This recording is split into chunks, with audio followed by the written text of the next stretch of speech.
This is Florida State University in Tallahassee. Florida State's home to the Seminoles sports teams. It is home to the nation's most prestigious magnetic field laboratory.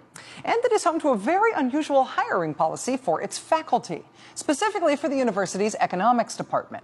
In 2011, the Tampa Bay Times discovered that Florida State's economics department had quietly cut a deal with a billionaire to essentially give that billionaire control over who the department hires.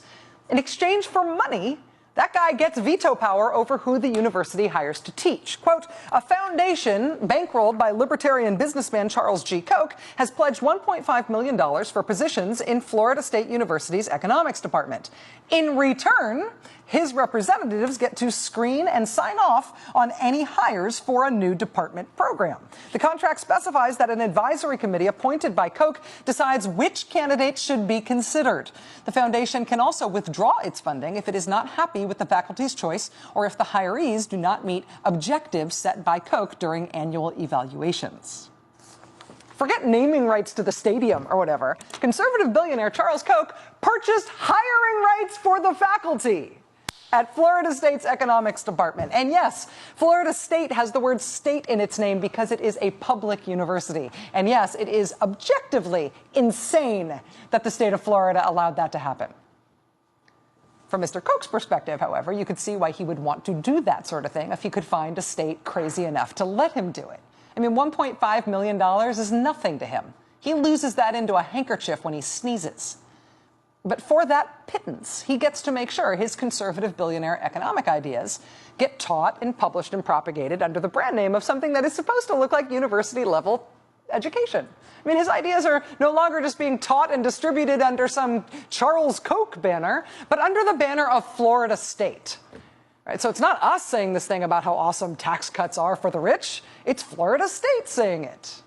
If you don't like what the facts say, then write your own facts. If you don't like what independent scholarship looks like, then buy some. Earlier this year, back in May, this shiny new report popped up ranking all 50 states in terms of their economic outlook for the future. Which states look to be in the best economic shape going forward? One of the states that fared best in that report was Wisconsin. Wisconsin had been ranked 30th in 2011, 32nd in 2012, but in 2013, Wisconsin jumped all the way up to 15th in the country on Wisconsin. And it was a little weird because other reports around the time found that Wisconsin was not doing any better, that in fact they were near the bottom of the list in terms of their economic competitiveness. But unlike all those other bad news reports, this shiny new one had Wisconsin up toward the top and leaping ahead faster than anybody else. The study's lead author attributed Wisconsin's great leap forward, at least in part, to Governor Scott Walker stripping union rights in the state.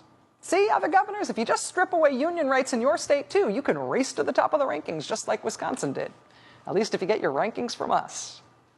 That report was written by a Wall Street Journal editorial writer and a former Reagan economist, and when it was released, it got quite a bit of local and national media coverage. But there's always been a mystery as to who funded that study, who funded the bust unions to improve your economic outlook study. That mystery has now been solved. Any guesses?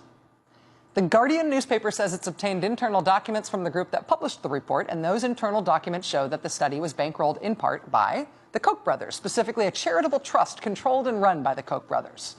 The spokesman for the Koch brothers told us tonight that Koch brothers funding was not specifically earmarked for that individual study, but they did confirm for us that they did pay out that grant. The Milwaukee Journal Sentinel spoke to the economist who wrote the report, and he said of the Koch brothers grant, quote, they fund my research. They don't do my research. They don't tell me what to do. He also had some more advice about how Wisconsin can continue rising up the list. The economist called on Governor Walker to lower the state income tax for the wealthiest individuals, to slash the corporate tax rate in upcoming legislative sessions. The economist then told the Journal Sentinel, quote, this is not rocket surgery.